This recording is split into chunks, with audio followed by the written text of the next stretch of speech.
দেশের অত্যন্ত গুরুত্বপূর্ণ এবং নাজুক পরিস্থিতিতে ইজতেমা ময়দান এবং বিশ্ব ইজতেমা সামনে রেখে যে উদ্ভূত পরিস্থিতি সৃষ্টি হয়েছে, আপনাদের সবার সামনেই বিষয়টি আছে আরো স্পষ্ট করার জন্য আমরা যারা নিজামুদ্দিন বিশ্ব মার্কাজের অনুসারী তাদের পক্ষ থেকে আজকের এই সাংবাদিক সংবাদ সম্মেলন।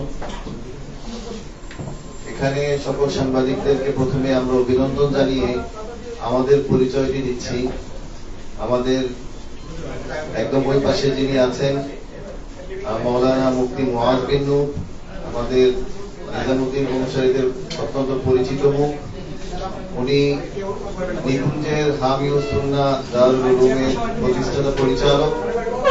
এরপর যিনি লিখিত আমাদের বক্তব্য পাঠ করবেন উনি মুফতি শফিউল্লাহ মাক্কি, মুগদা কেন্দ্রীয় মসজিদের সম্মানিত ইমাম ও খতিব এবং মার্কাজুস সুফা আল ইসলামিয়ার প্রতিষ্ঠাতা পরিচালক। আমি মুফতি আজিমউদ্দিন কাকরাইল মসজিদের ইমাম হিসেবে দায়িত্ব পালন করছি। আমার পাশেই গতকাল আমাদের যে অসংখ্য সাথী আহত হয়েছে, নিহত হয়েছেন, তাদের প্রতিনিধিত্ব করার জন্য আছেন ভাই আবু সাঈদ, তিতুমির কলেজের ছাত্র। তো আপনাদেরকে অভিনন্দন জানিয়ে আজকে আমাদের লিখিত বক্তব্য পাঠ করছি। এখন লিখিত বক্তব্য আমরা হযরত সাদ কান্দেলভি অর্থাৎ নিজামুদ্দিন মার্কাজের অনুসারী। আমাদের বিপক্ষে যে ভাইয়েরা তাদেরকে আপনারা পরিচিতি দেন জুবাইর পন্থী হিসেবে, আর আমরা হচ্ছি মাওলানা সাদ সাহেবের অনুসারী। জি, আমরা মাওলানা সাদ সাহেবের অনুসারীদের প্রতিনিধি হিসেবে আমরা এখানে এসেছি। আপনার যদি সুবর্ণা ভাই তাহলে হচ্ছে আপনার পুরো নামের পরে আমরা পরিচয় কি লিখব?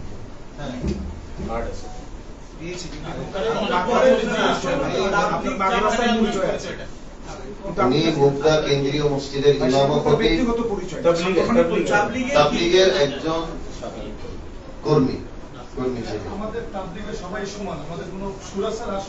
আমাদের তাবলীগে যে মূল নীতি নির্ধারক যারা তাদেরকে শুরা বলে, এর পরে কারো বিশেষ কোন পরিচয় আমরা নিজেদেরকে পরিচিত সাধারণত করি না।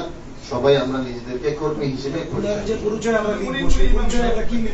ওনার পরিচয় লিখবেন মুগদা কেন্দ্রীয় মসজিদের ইমাম ও খতিব। উনি মাওলানা সাদ কান্দেলভি মাওলানা সাদ সাহেবের অনুসারী।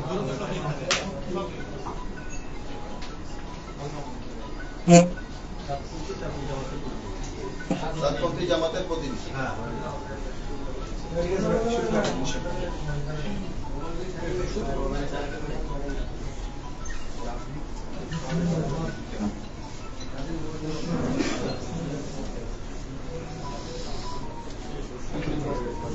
শুরু করেন।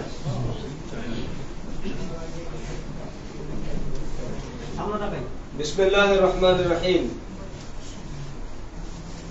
সংবাদ সম্মেলনের লিখিত বক্তব্য পড়ছি আমি শফিউল্লাহ। আজ 18 ডিসেম্বর 2024, 19 ডিসেম্বর 2024। সম্মানিত সাংবাদিক ভাইগণ, আসসালামু আলাইকুম ওয়া রাহমাতুল্লাহ। আমরা আজ এখানে আপনাদের সামনে উপস্থিত হয়েছি আমাদের সাথীদের উপর সম্প্রতি ঘটে যাওয়া নৃশংস হামলা, নির্যাতন এবং তাবলীগ জামাতের আভ্যন্তরীণ বিষয়ে তৃতীয় পক্ষের হস্তক্ষেপের নিন্দা জানাতে। গত 17 ডিসেম্বর টঙ্গীতে জোরের কাজে যাওয়ার পথে সাতপন্থী তাবলীগের সাথীরা জুবায়ের পন্থীদের হামলার শিকার হন। রাত আনুমানিক 2টার দিকে টঙ্গী কামারপাড়ায় গাড়ি বহরে হামলা চালানো হয়। এই হামলায় আমাদের সাথী বগুড়ার বেলাল ভাই শহীদ হন এবং আরো অনেক সাথী গুরুতর আহত হন। নৃশংস হামলা এবং উস্কানিমূলক কর্মকাণ্ড আমরা লক্ষ্য করছি তাবলীগ জামাতের একটি পক্ষ রাজনৈতিক শক্তি ও তৃতীয় পক্ষের সহযোগিতায় বিভাজন সৃষ্টি করে দেশের সাম্প্রদায়িক সম্প্রীতি নষ্ট করার চক্রান্ত চালিয়ে যাচ্ছে। গত 14 ডিসেম্বর মামুনুল হক সাহেব প্রকাশ্যে তুরাগ নদী রক্তে লাল করার ঘোষণা দেন।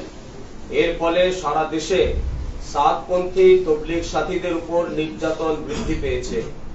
গত কয়েকদিন ধরে ঢাকার বিভিন্ন মাদ্রাসা ও মসজিদে হামলা চালানো হয়েছে। আমাদের মুরব্বী মুফতি মুআজ বিন নূরের নিকুঞ্জ মাদ্রাসায় ছাত্র শিক্ষকদের উপর অতর্কিত হামলা চালিয়ে মাদ্রাসা ভাঙচুর করা হয়েছে। ঢাকার অনেক মসজিদ ও প্রতিষ্ঠানও এখনো হামলার ঝুঁকিতে রয়েছে। তাবলীগের আভ্যন্তরীণ বিষয়ে হস্তক্ষেপ ও সংঘাত সৃষ্টি আমরা গভীর উদ্বেগের সঙ্গে লক্ষ্য করছি। তাবলীগ জামাতের অভ্যন্তরীণ বিষয়ে রাজনৈতিক হস্তক্ষেপ ও মাদ্রাসার ছাত্রদের ব্যবহার করে সংঘাত সৃষ্টি করা হচ্ছে।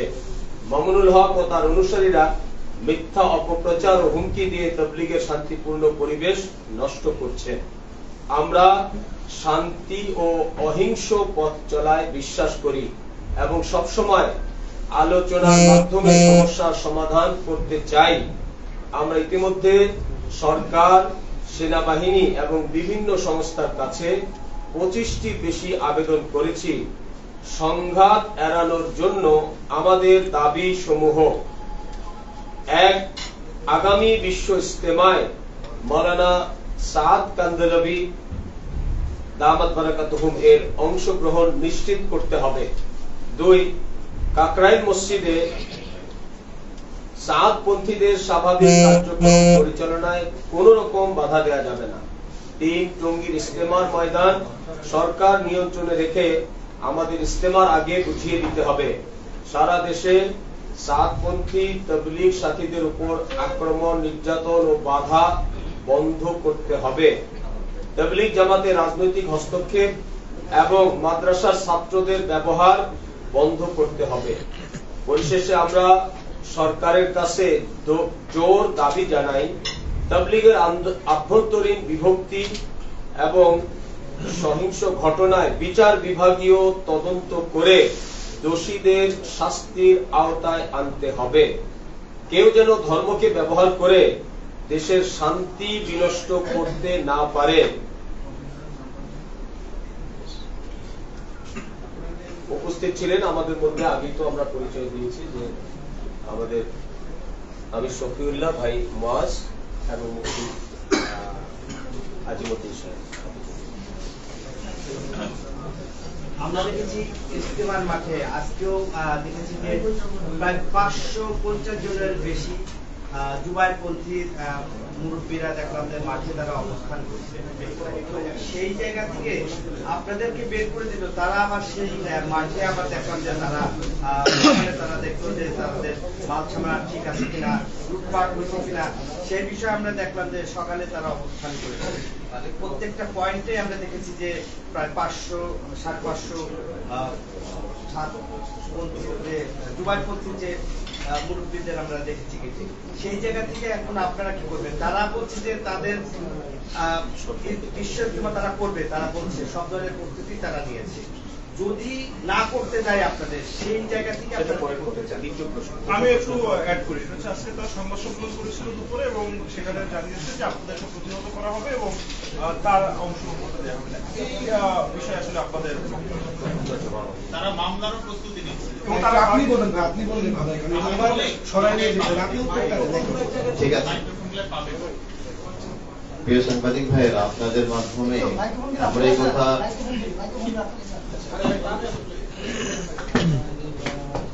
একজন বললে তো ভাই হয়।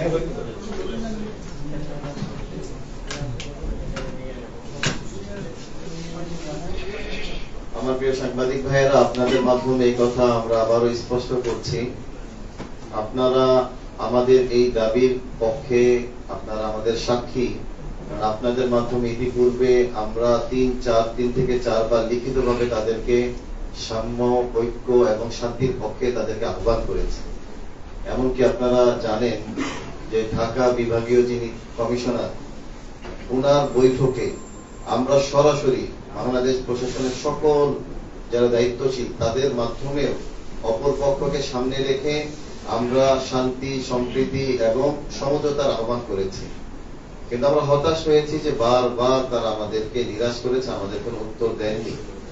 আপনারা আরো জানেন, গত 3.5 মাস ধরে অব্যাহতভাবে আমরা প্রশাসনের সকল বিভাগে যোগাযোগ করেছি। কোন কোন জায়গায় আমরা 10 বার 5 বার পর্যন্ত গিয়েছি এই সংখ্যা এড়ানোর জন্য।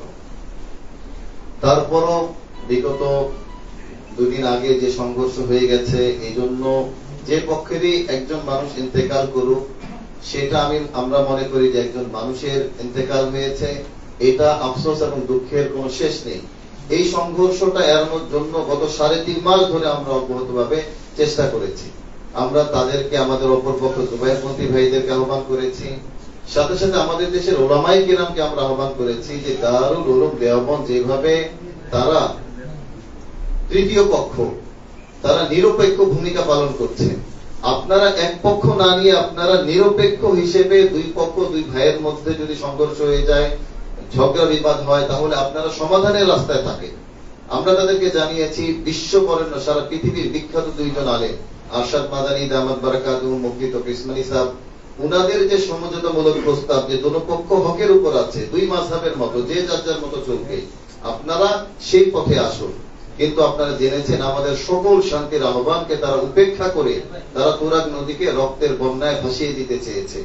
এরপর গত 2 দিন আগের যে অনাকাঙ্ক্ষিত ঘটনা আপনারা জেনেছেন, যে মূলত ওই পক্ষ থেকে আমাদেরকে এই পারে এসে, পশ্চিম পারে এসে উস্কানি দেওয়ার ফলে এই ঘটনার সৃষ্টি হয়েছে।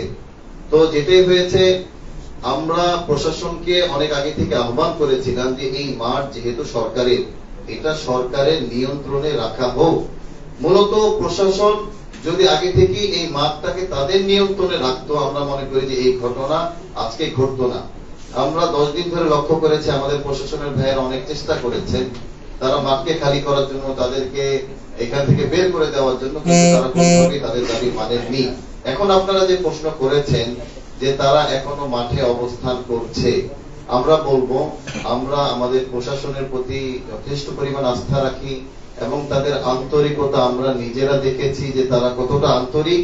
আমরা মনে করি যে বাংলাদেশ প্রশাসন এখনো এতটা দুর্বল না যে যে কোনো পক্ষ বা যে কোনো উগ্রবাদী মহল তাদেরকে উগ্রবাদী বা কোনো দাবি জোর করে মানাতে পারে। আমরা মনে করি বাংলাদেশ প্রশাসন এখনো এতটা দুর্বল না।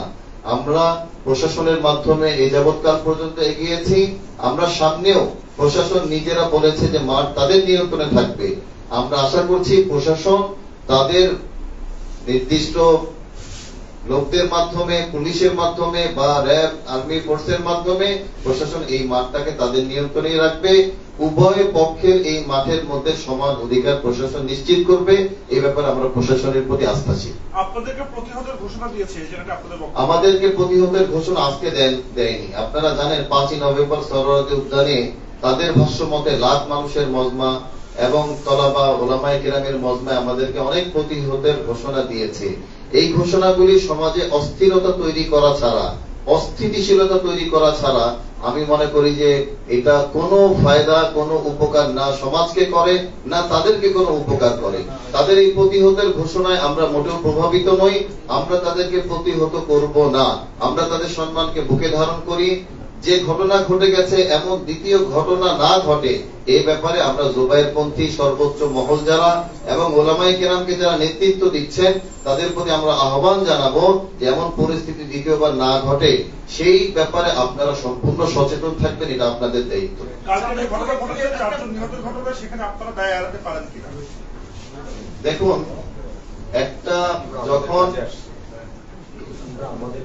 দেখুন আমরা তাদেরকে 2 দিন আগেও খোলা চিঠি দিয়েছি আপনাদের মাধ্যমে, আপনাদের প্রায় সবগুলি চ্যানেলে এই খোলা চিঠি প্রকাশ পেয়েছে যে আমরা তাদেরকে বলেছিলাম যে আমাদের এখানে লক্ষাধিক সাথী আসবে, এই মাঠে আপনারা 5 দিনে জোর করেছে, কোন অধিকারে আপনারা আমাদেরকে এই মাঠ থেকে বঞ্চিত করবেন? আমাদের এই লাখ মজমা নিয়ে দিয়াবাড়ির মতো একটা ইম্পর্টেন্ট জায়গায়, আবাসিক জায়গার মধ্যে জোর করে মানুষকে ভোগান্তির মধ্যে ফেলে দেওয়া, এটা তো কোন তবলিগের কর্মীর কাজ হতে পারে না।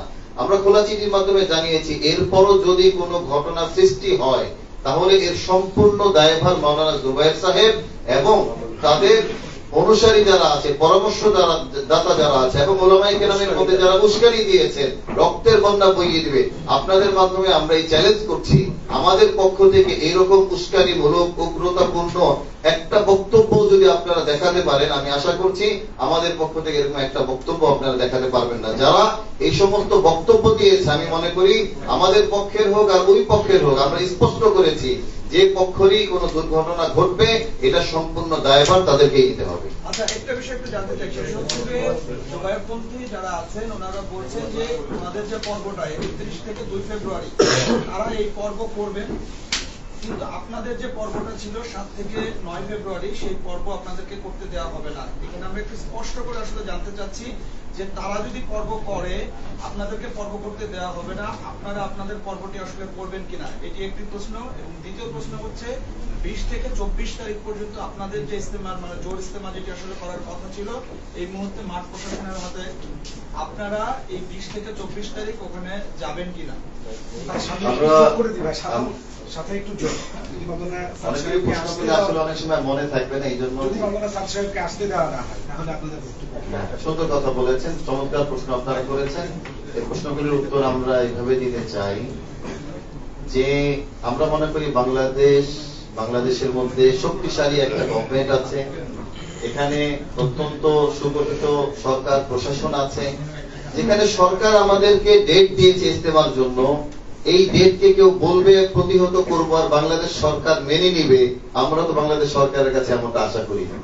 দ্বিতীয়ত, আমাদের যে জোরের কথা ছিল, আমরা আমাদের মশওয়ারার মাধ্যমে, পরামর্শের মাধ্যমে আমরা ঠিক করব এই জোরের আগামী জোর তো অবশ্যই আমাদের করতে হবে, কিন্তু সরকার প্রশাসনের মাধ্যমে এবং আমাদের পরামর্শের মাধ্যমে একটা সমন্বয় করে কিভাবে এটাকে সুন্দরভাবে করা যায়। যেহেতু আমাদের প্রায় হাজার হাজার মেহমান আসবে, তাদের সম্পূর্ণ ইন্তজামগুলি এই 5 দিনের জোর থেকে নির্ধারণ করা হয়, এটা আমাদের করতে হবে। কিভাবে করব, আমরা প্রশাসনের সাথে বসবো এবং আমরা বসে এটাকে আমরা নির্ধারণ করবো, এটা আপনাদেরকে আমরা আগামীতে জানিয়ে দিব। আর যেটা বললেন মাওলানা সাদ কান্দালভি দামাত বারাকাতুহুকে যদি আসতে না দেয়, আসলে আমরা কোনো যদি প্রশ্ন রাখছি না। আমরা যদি বৈষম্যের বিরুদ্ধে কথা বলি, আমরা যদি ইনসাফের কথা বলি, যে বৈষম্যের জন্য হাজার হাজার আমাদের স্টুডেন্টরা জান দিল, আমাদের বাংলাদেশের জনগণ তার প্রাণ বিলিয়ে দিল, আবু সাইদের মতো বীর ছেলেরা এই দেশের মধ্যে রক্ত বিলিয়ে দিল এই বৈষম্যের বিরুদ্ধে, আমি মনে করি বাংলাদেশে সেই বৈষম্য মুক্ত পরিবেশ তৈরি হওয়ার প্রেক্ষাপট তৈরি হয়েছে। এই বাংলাদেশে আর বৈষম্য মেনে নেওয়ার মতো পরিস্থিতি নেই। এক পক্ষ তাদের সর্বোচ্চ মুরব্বীদেরকে নিয়ে তাদের ইস্তেমা করবে, আরেক পক্ষ বৈষম্যর শিকার হবে। এটা বাংলাদেশের জনগণ কিভাবে মানবে, প্রশাসন কিভাবে মানবে, আর আমরা কিভাবে মানবো? এটা তো একটা আবেগের জায়গা। এই বৈষম্য আমি মনে করি বাংলাদেশের মধ্যে আর থাকবে না। আপনারা কি হচ্ছে 7 থেকে 9 তারিখ পর্যন্ত আপনারা ইস্তেমা করছেন কিনা? এটার তো আমরা কোনো প্রশ্নই সামনে দেখি না যে 7 তারিখ থেকে 9 তারিখ আমরা ইস্তেমা করব কিনা। আমরা অবশ্যই আমাদের ইস্তেমা করব এবং আমরা মনে করি এই ইস্তেমা আমাদের ইস্তেমা, এই আমাদের ইস্তেমা না, এই ইস্তেমা গোটা বাংলাদেশ মানুষের ইস্তেমা, এই ইস্তেমা গোটা বিশ্বের ইস্তেমা এবং এই ইস্তেমা বাংলাদেশ প্রশাসনের ইস্তেমা। বাংলাদেশ প্রশাসন তাদের সম্মান, তাদের গর্ব হিসেবে তারা এই ইস্তেমাকে সুচারুরূপে তারা আঞ্জাম দিবে, এটাকে করার সার্বিক ব্যবস্থা নিবে এবং সারা বিশ্বের বুকে আমাদের সম্প্রীতি, আমাদের সৌভ্রাতৃত্বের প্রতীক যে ইস্তেমাকে সারা বিশ্বের বুকে তুলে ধরবে, এটা বাংলাদেশ প্রশাসনের দায়িত্ব বলে আমরা মনে করি। আচ্ছা, আমার একটা বিষয় হচ্ছে একটু তিক্ত প্রশ্নটা, আমার জানি না এই প্রশ্নটা আপনারা কিভাবে নেবেন। আমরা যতটুকু জানি তাবলীগের এমন একটা প্রতিষ্ঠান যেখানে আসলে কোনো লাভ নাই, প্রত্যেকে নিজ নিজ পরিশ্রম, নিজ নিজ সময় ব্যয় করে এখানে। আপনারা যারা অর্গানাইজার আছেন, যে পন্থী হন না কেন, তাদেরও আসলে ব্যক্তিগত কোনো কমিটিতে থাকলে লাভ হয় এরকম কোনো বিষয়। আমরা দেখেছি এই পর্যন্ত 2 বার হত্যাকাণ্ডের ঘটনা ঘটেছে। আসলে এখানে মধুটা আপনারা কি পান আর তারা আসলে কি মধুর জন্য আসে? আপনারা কোন মধুর জন্য, মানে এত সংঘাতের পরও তাবলীগের ইস্তেমা করতে হবে, তাবলীগ সব টিকে রাখতে হবে, আর তারাও বা কি মধু পায়? বিনিময় নাকি হত্যা বা রক্তের আপনাদের কোনো ইয়ে আছে? চমৎকার প্রশ্ন করেছেন আমার ভাইয়া, আমি ভাইয়াকে ধন্যবাদ এই প্রশ্নটার উত্তর দিতে চাই। আসলে মধু পাওয়ার কোনো বিষয় না। তবলিগ যারা করে, অরিজিনাল যারা তবলিগের কর্মী, তারা সারা বিশ্বের বুকে যে তবলিগ করছে, এখানে কেউ 1 টাকা দিয়ে কাউকে উপকার করে না। তবলিগ হচ্ছে নিজের জান এবং নিজের পয়সা নিয়ে তবলিগ করার নাম। আমি গত 2 মাস আগে আমি আমেরিকাতে ছিলাম, কানাডায় ছিলাম, এখানে নিজের পয়সা দিয়ে তবলিগ করতে হয়। সারা বিশ্বের মধ্যে তবলিগের যে বিভাজনের একটা রূপ সারা বিশ্বের মধ্যে হয়েছিল, কিন্তু এই বিভাজনটা সমঝোতার মধ্যে চলে এসছে। বিশেষ করে আরশাদ মাদানী সাহেব, তৌফিক উসমানী সাহেবের বক্তব্যের পরে সারা বিশ্বের মধ্যে সমঝোতার ভিত্তিতেই কাজ চলছে। আপনি পাকিস্তান আমাদের চাইতে অনেক বড় রাষ্ট্র, ইন্ডিয়া আমাদের চাইতে তবলিগের মূল মার্কাজ হিসেবে বড় রাষ্ট্র এবং তবলিগের কাজ বেশি, সেখানে এই সংঘর্ষগুলি হচ্ছে না। প্রশ্ন আমার ভাইয়ার এটা যে বাংলাদেশে কেন এই সংঘাত, বাংলাদেশে কেন এরকম অস্থিতিশীল পরিবেশ তৈরি হচ্ছে? আমি স্পষ্টভাবে বলতে চাই, বাংলাদেশে এই অস্থিতিশীল পরিবেশ তৈরি হওয়ার একমাত্র কারণ হচ্ছে এইটা, রাজনৈতিক ওলামায়ে কেরাম এবং রাজনৈতিক ব্যক্তিদের হস্তক্ষেপ এই তবলিগের মধ্যে। আজকে যদি আমরা এবং জুবায়েরপন্থী শীর্ষ মুরব্বীদের সাথে এক টেবিলের মধ্যে আমরা বসতাম, আমি হলফ করে বলতে পারি 1 মাসের মধ্যে তবলিগের এই সমস্যা সমাধান হয়ে যাবে। কিন্তু যতদিন পর্যন্ত মাওলানা মামুনুল হক সাহেবের মতো এইরকম রাজনৈতিক ব্যক্তি, আমি তাকে তার জায়গায় সম্মান করি, রাজনীতিকে আমি কোন রূপ আমি এটাকে নেগেটিভ দৃষ্টিতে দেখছি না, রাজনীতি তার জায়গায় রাজনীতি। মাওলানা মাহফুজুল হক সাহেব একজন রাজনীতিবিদ ব্যক্তি, ওবায়দুল্লাহ ফারুক সাহেব একজন রাজনীতিবিদ ব্যক্তি। এই রাজনৈতিক ব্যক্তিবর্গ যারা, তারা সংঘর্ষের রাস্তা, তারা প্রতিহত করার পথ ব্যতীত সমঝোতার রাস্তা আমার মনে হয় না তারা বুঝেন।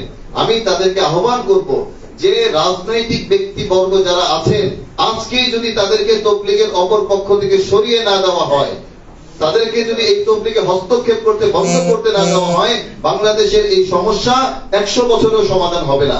আপনাদের মাধ্যমে আমরা গোটা জাতিকে স্পষ্ট করতে চাই, এই রাজনৈতিক ব্যক্তিবর্গ যারা তৃতীয় পক্ষ, তাদেরকে আমরা তৃতীয় পক্ষ হিসেবে দেখতে চাই। তারা আমাদের হিতাকাঙ্ক্ষী, তারা ওলামায়ে কেরাম, আমাদের সারাতাজ, আমাদের মাথার মণি, আমাদের চোখের মণি। আমরা তাদেরকে আহ্বান করব, আপনারা তবলিগের এই উদ্ভূত পরিস্থিতি থেকে নিজেদেরকে নিরপেক্ষ হিসেবে দারুল উলুম দেওবন্দের ভূমিকায় নিয়ে যান।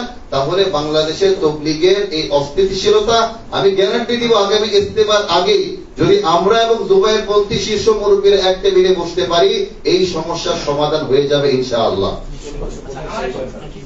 আমার মত ভাই কিছু বলতে।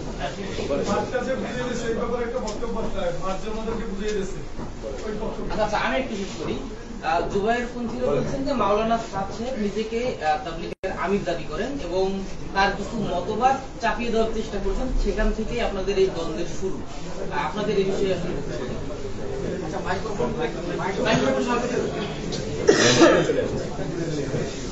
মাওলানা সাদ সাহেব আমির যে হয়েছেন, এটা সম্পূর্ণ তারা যেটা বলে যে তিনি অটো আমির হয়ে গেছেন, একদম ভিত্তিমূল কথা।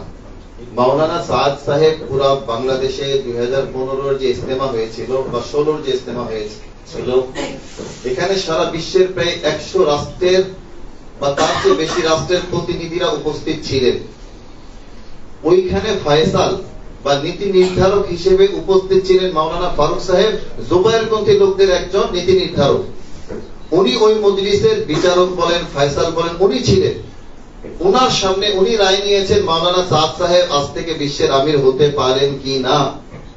তখন 100-র বেশি রাষ্ট্রের প্রতিনিধি দল তারা ওই মজলিসে, তারা সর্বসম্মতিক্রমে, তারা স্বতঃস্ফূর্ত ভাবে মাওলানা সাদ সাহেবকে আমির মেনে নেন।